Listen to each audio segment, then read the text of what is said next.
Sin jadi Majusi. Maka ketika mereka merayakan hari besar mereka, mereka selalu menyalakan mercon.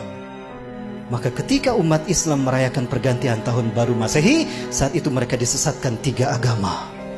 Ingat, tahun Masehi dibuat oleh seorang biarawan Katolik, Dionysius Exiguus. Dia adalah biarawan Katolik yang ditugaskan oleh Vatikan untuk membuat penanggalan Masehi yang titik tolaknya Natal. Maka dibuatkanlah penanggalan tahun Masehi yang diberi nama kemudian Anno Domini. Tahu apa arti Anno Domini?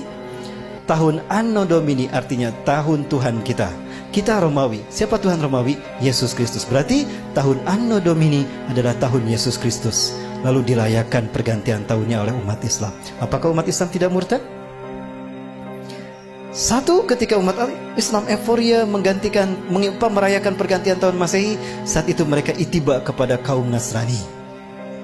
Lalu mereka merayakan dengan meniup trompet. Lihat Yahudi, mereka merayakan hari besar mereka dengan meniup trompet, betul? Saat itu pun Yahudi diikuti oleh kaum muslimin. Dan kemudian mereka merayakan Mercon. Maka di saat itulah mereka lengkap sekali, disesatkan tiga agama. Yahudi tiup trompet, Nasrani menyambut tahun baru, Majusi merayakan, menyalakan Mercon. Ada yang ikutan? Syahadat lagi. Nah, baik, saya perjelas. Yunani, negara penyembah dewa matahari. Dan dewa matahari mereka namakan Helios. Bahkan mereka membuat Heliopolis, kota dewa matahari. Yunani, ketika mereka merayakan hari besar mereka menyembah dewa Helios, mereka melakukannya dengan pawai obor keliling negeri. Pawai obor keliling negeri. Dan puncaknya di Bukit Olympus, di sebuah lampangan besar, mereka menyalakan obor raksasa. Dinyalakanlah obor besar tadi. Obor besar, selama obor besar itu menyala di Bukit Olympus, kaum paganis Yunani, mereka merayakan penyembahan dewa Helios dengan melakukan berbagai macam atraksi. Ritual ini sampai hari ini dipertahankan, dan itu bernama Olimpiade. Sekali lagi, Zionis Yahudi menyesatkan kita dalam tiga ranah: simbol, ritual, dan arsitektur. Sudah terwujud? Tingkat dunia Olimpiade, tingkat benua ASEAN Games, tingkat nasional PON, tingkat daerah Porda. Dewa di Itali, Roma, Dewa Mitra. Lihat, ini Dewa Mitra, sama dengan Liberty. Ada matahari di kepalanya. Patung Liberty pegang apa? Obor, kan? Berubah tidak? Tidak. Inilah yang dikatakan iblis. Fabima akhwatani ila aqudanalhum siratal mustaqim. Karena engkau telah menghukum aku tersesat, aku akan halangi mereka dari tauhid. Artinya, akan ada sosok lain yang disembah selain engkau. Siapa? Dewa Matahari. Siapa Dewa Matahari? Matahari adalah unsurnya api, kan? Dan siapa yang Allah ciptakan dari api? Jadi siapa Dewa Matahari itu? Ajajil. Tapi dia tidak terlihat. Maka dia butuh sosok manusia yang menjadi kembaran dia seutuhnya. Samiri. Jadilah dia Dwi Tunggal. Siapapun yang mengangkat tangannya seperti, berarti dia komitmen kepada iblis dan Dajjal. Baik, di Amerika Latin, Amerika Selatan ada 3 suku bangsa menyembah Dewa Matahari.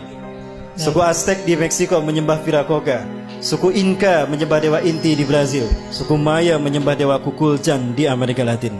Ya. Dan di Mesir ada Horus, dewa matahari.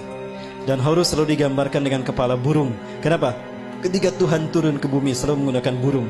Dan burung adalah simbol singgasana tinggi. Maka siapapun yang menjadikan burung sebagai simbolnya, maka dia akan merdeka abadi. Maka jadilah burung simbol kemerdekaan setiap. Kebetulan atau sesuatu yang sudah direncanakan? Apakah ini hanya begitu saja kebetulan? Bukankah iblis sudah berkata, aku akan sesatkan mereka dari jalanmu yang lurus, dari tauhid. Segitiga satu mata. Ingat? Segitiga digunakan iblis karena dia melihat ke bawah. Dia berada di langit ingin berkuasa di dunia. Ajazil menghadap ke bawah. Samiri pun sama, dia ingin berkuasa sebagaimana Tuhan di langit. Maka segitiganya menghadap ke atas. Keduanya bertemu di segitiga Bermuda. Pertemuan mereka simbolnya seperti apa? Ini simbol mereka. Betul? Dari sinilah filosofi pertemuan iblis dan Dajjal, yang kalau disimbolkan dengan tangan seperti ini. Dan ini angka 11. Dan kembar, itulah WTC 911. Menggeser nama keberadaan Tuhan. Kecelakaan, kecelakaan, call 911, call 911. Tuhannya hilang. Musibah, musibah, call 911. 911 yang disebut, Tuhannya hilang. Keberadaan Tuhan digeser. Yang pertama disebut manusia ketika terjadi musibah kecelakaan, 911. 9 tambah 11 berapa? 11. 9 tambah 1 10. 10 tambah 1 11. Itu simbol pertemuan iblis dan Dajjal yang mengaku maha tinggi. Dan itulah WTC. Dan WTC dihancurkan di titik balik pertama di milenium ketiga. Milenium ketiga itulah yang disebut dengan Y2K. Kepada dunia latah, bahkan negara Arab termasuk Indonesia, kami siap menyambut Y2K, betul? Di tahun 2000 tuh, we are ready to visit Y2 km. Padahal Y2K syarat berbau muatan ideologis. Y2K bagi orang Kristen adalah singkatan dari Year of the Jesus Kingdom. Dan Y2K bagi Yahudi adalah Year of the Jewish Kingdom. Artinya 1000 tahun terakhir sebelum hari kiamat, itu adalah tahun bagi berdirinya singgasana Tuhan di muka bumi. Cirinya apabila sapi berwarna merah sudah lahir. Sudah lahir belum? Berarti Tuhan yang mereka tunggu-tunggu akan tiba. Allahu Akbar. Sebentar lagi Dajjal sudah muncul. Disinilah iblis dan Dajjal bertemu. Dan mereka membuat kesepakatan. Inilah kesepakatan yang mereka buat. 1. Kita hancurkan Islam dan kaum muslimin, karena hanya Islam yang menghalangi kita. Maka apapun caranya, Islam dan umat Islam harus dimusnahkan. Yang kedua, kita berjuang kepada manusia untuk menunjukkan kalau Tuhan telah salah pilih. Tuhan telah berbuat salah. Begitu kan? Ini filosofi siapa kalau bukan filosofi Ajazil?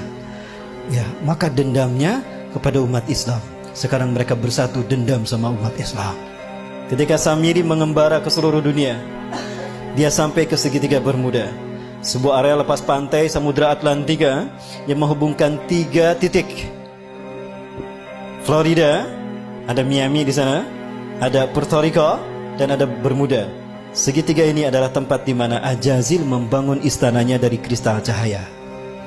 Itulah kenapa siapapun yang lewat kena hilang. Sebetulnya tidak hilang, ada, cuma tertutup dengan kristal cahaya. Begitulah cara David Copperfield menghilangkan patung Liberty. Begitu pula cara David Blank menghilang. Dia tidak menghilang, tapi dia bersinergi, bersenyawa dengan jin, sehingga kristal cahaya menutup pandangan kita, sehingga dia tidak terlihat, nyaris tidak terlihat. Dan itu pula yang terjadi ketika Nabi Muhammad SAW menghilang di Madinah 8 jam, tiba-tiba muncul lagi di tengah-tengah sahabat, karena bersentuhan memasuki alam jin. Ketika kita masuk ke dimensi jin berada, maka kita tidak akan terlihat saat itu. Dan di sana berdiri singgasana iblis yang terbuat dari kristal cahaya. Nah, di pertemuan itu Ajazil sangat gembira ketika Samiri datang. Come here Sam, come here Sam. Samiri, Ajazil selalu memanggil seseorang dengan satu suku kata pertama. Come here Sam, come here Sam. Kemari Sam, kemari Sam.